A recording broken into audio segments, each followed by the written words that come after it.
Bonjour, je suis Philippe Acharmant, je travaille chez Nutanix en tant que responsable des ventes sur les régions. Je suis très heureux d'être sur l'IT Tour organisé par Le Monde Informatique. Et aujourd'hui, nous allons nous focaliser sur une constante feedback que l'on retrouve chez tous les DSI qui ont témoigné quasiment, c'est leur volonté de réduire le time to market.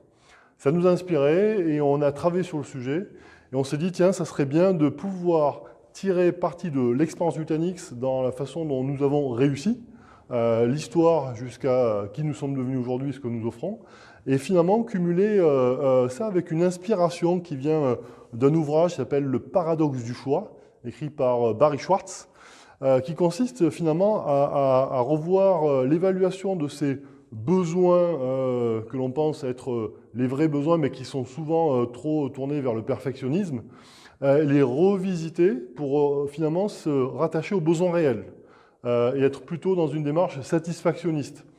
Et donc, avec cette démarche-là, finalement, on voit que les entreprises qui viennent du monde du digital, du monde du web, viennent directement en rupture sur des marchés, casser la dynamique de ce que d'autres entreprises ont pu faire dans le passé, et finalement avoir un time to market qui est souvent beaucoup plus rapide, grâce à la démarche du MVP, le Minimum Viable Product.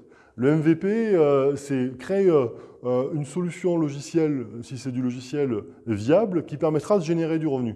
Nutanix, dans sa construction, au cours de ces 10 dernières années, a eu la même démarche. On est venu sur un marché qui était existant avec des acteurs, et on est venu derrière avec une idée, c'était celle de simplifier l'informatique pour qu'on puisse l'oublier, la rendre invisible. Et c'est ce qu'on a fait en créant l'hyperconvergence. Donc nous sommes les pionniers de l'hyperconvergence. Et dans ce modèle d'hyperconvergence, on a créé en fait la possibilité de créer des Lego avec des serveurs, mettre du logiciel Nutanix dessus, pour créer en fait une couche, un Cloud OS, c'est le nom que l'on lui a donné, pour permettre derrière d'avoir n'importe quel type de workload sur votre infrastructure et créer chez vous l'expérience du cloud public. Donc on a été inspiré par le cloud public, et on a reproduit exactement ce que le cloud public peut vous offrir. L'intérêt aujourd'hui, c'est finalement, on est en 2019, et on peut faire de l'hybridation entre vos workloads en privé et les clouds publics, ou le cloud public Nutanix d'ailleurs, qui s'appelle Xi, et on a la particularité d'avoir une plateforme qui vient activer des fonctionnalités sous forme de services.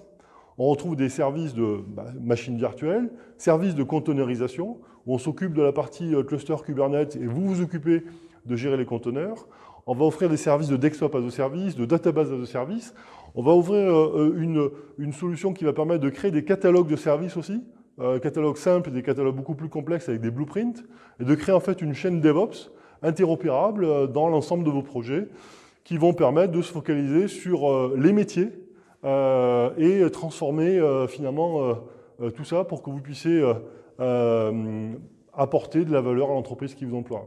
Merci.